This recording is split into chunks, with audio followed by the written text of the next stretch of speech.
Guys, ito na yung manok at papaya. Lulutuin ko na siya, ginataan.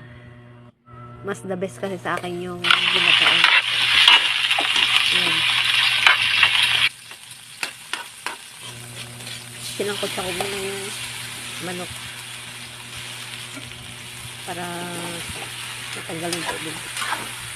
Tapos pagka sangkot ko ng manok, nalagay ko na rin yung papaya. Sasangkot ko rin yung papaya para matanggal din yung tubig ng papaya. Bago ko sila lalagyan ng toyo.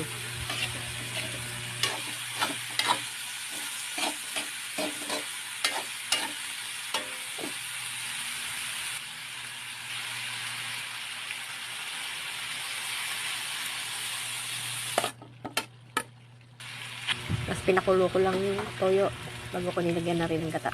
Yan, okay na yan, palalambutin ko na lang sila.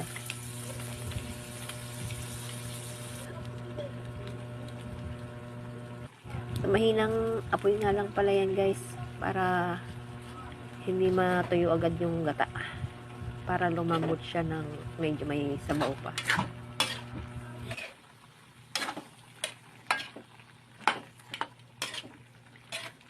At ito na, jaran!